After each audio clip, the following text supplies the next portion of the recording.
नमस्कार मित्रों, जैसा कि मैं हमेशा कहता हूं, life is a learning process, every day you learn new things. तो आज मैं आपको ए और एन के बारे में बताने जा रहा हूं। जैसा कि आपने स्कूल और कॉलेजेस में पढ़ा होगा या आपको पढ़ाया गया होगा कि हमेशा जो है वॉवल साउंड के आगे हमेशा एन लगता है और बाकी कॉन्सोनेंट के आगे अ लगता है। लेकिन जैसे जैसे हम बड़े होते हैं और कोई भी कंपटीशन के लिए तैयारी करते हैं, तब हमें मालूम चलता है कि ए ई आई ओ यू वॉवल के अलावा भी और किसी के साथ भी एन लगता है। लेकिन पहले हमें बताया नहीं गया था। जब हमने कंपटीशन की तैयारी करना शुरू करते हैं तब हमें मालूम चलता है कि जब क्वेश्चन पेपर में आता है तब हमें मालूम चलता है कि एन जो है और किसी के साथ भी लगता है।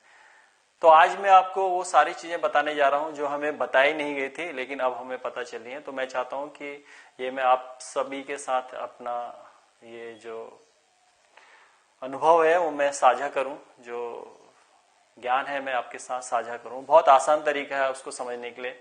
सबको मालूम है ए और एन कहां कहां पे आता है। एन हमेशा वॉवल के साथ आता है। ए ई आई ओ यू पूरा एबीसीडी है। अब लेकिन जब कभी भी हमें जो वॉवल साउंड जब हमारा पहले आता है तो उसके साथ हमेशा एन लगता है, और जब वॉवल साउंड किसी भी अल्फाबेट में बाद में आता है तो उसके साथ अ लगता है। ए ई आई ओ यू के अलावा कैसे एन लगता है वो अब मैं आपको बताने जा रहा हूं। जैसे A B E C E D E F G H I J K L M N O P Q R S T U V W X Y Z।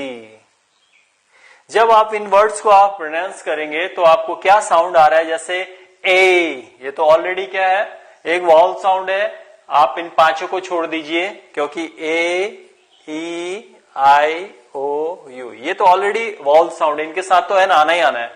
उसके बाद किस किस के साथ आएगा वो आप ध्यान दीजिएगा। ए बी के बाद वॉवल साउंड आ रहा है, इसकी ये कॉन्सोनेंट है। सी ये भी कॉन्सोनेंट है। डी ये भी कॉन्सोनेंट है, ये ऑलरेडी वॉवल है। एफ में क्या है, एफ से पहले जो है ए आ रहा है एफ, तो इसको हम अंडरलाइन करते हैं। जी एच ये साउंड पहले आ रहा है। आई जे के एल को ई साउंड है। एम ए साउंड है। एन ए साउंड है।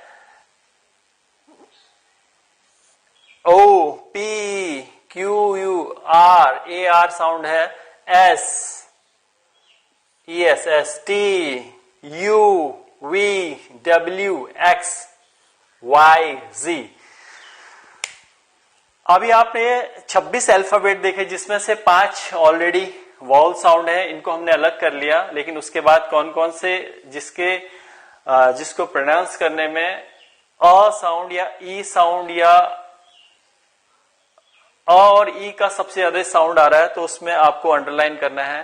पहला वर्ड आया एफ, फिर आया एच, फिर आया एल, फिर आया एम, फिर आया एन, फिर आया आर, फिर आया S,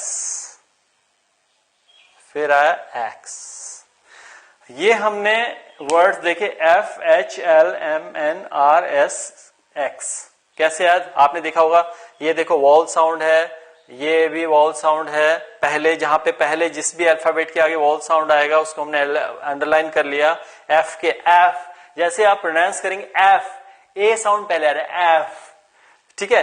H H A H H, ठीक है।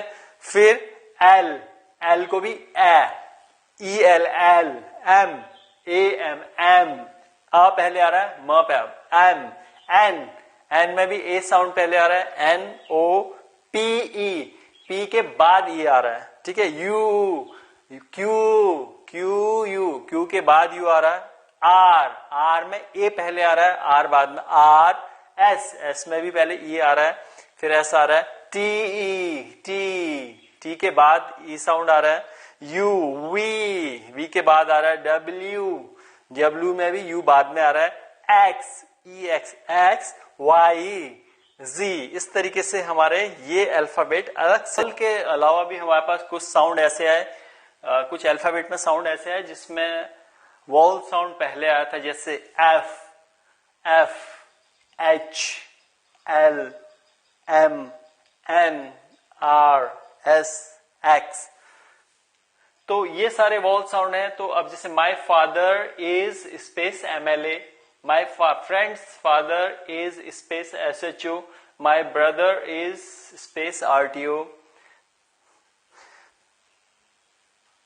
आपने ये देखा होगा कि जो भी ये एब्रीविएशंस हैं मोस्टली ये कॉम्पिटिटिव एग्जाम में पूछे जाते हैं, और जब तक आपको इनके बारे में मालूम नहीं होगा या आपने पढ़ा नहीं होगा तो आप इनको नहीं समझ पाएंगे। जैसे मैंने अभी आपको बताया था, पूरा आपको ABCD लिख के दिखाया, तो कहाँ कहाँ पे हमारे वॉल साउंड्स आए और कैसे इनको लिखा जाता है वो अब मैं आपको बताता हूँ। जैसे my father is an MLA आएगा, माई friend's father is an SHO आएगा, माई ब्रदर इज एन RTO आएगा। तो इसमें मैंने क्या किया, क्योंकि यहाँ पे कोई वॉल साउंड नहीं है, AEIOU में से नहीं है, लेकिन इसके बाद भी N आया। लेकिन हमें पढ़ाया गया था स्कूल टाइम पे कि जब AEIOU आएगा तभी N लगेगा। यहाँ पे भी S है, कोई AEIOU नहीं है, यहाँ पे R है, कोई AEIOU नहीं है, लेकिन उसके बाद भी N साउंड N लगा है। तो इसका मतलब ये है कि जब कभी भी M वर्ड पहले आएगा या किसी भी एब्रीविएशन में लिया जाएगा, MLA या SHO या RTO, तो हमेशा उसके साथ जो है N सेंस यूज होगा। तो ये बहुत ध्यान देने वाली बातें हैं, ये बहुत कॉम्पिटिटिव क्वेश्चंस रहते हैं और हर कंपटीशन में ये इस प्रकार के क्वेश्चंस पूछे जाते हैं, आप थोड़ा ध्यान दीजिएगा। और बहुत इजी सेंस है, एक बार अगर आपके समझ में आ जाएगा तो आप कभी नहीं भूलेंगे। मैं चाहता हूं कि आप भी समझें और अपने जो दोस्त हैं उनको भी समझाइए, अपने बच्चों को समझाइए, जो भी कंपटीशन की तैयारी कर रहा है आप उनको बताइए, क्योंकि इस प्रकार के क्वेश्चन मोस्टली देखे गए हैं। तो मैं चाहता हूं कि आप इस प्रकार से बेसिक चीजों की तैयारी कीजिए और समझिए, और बहुत इजी तरीके से आप इसको समझ सकते हैं, बहुत आसानी से कर सकते हैं। इसलिए मैं हमेशा कहता हूं कि life is a learning process, every day you learn new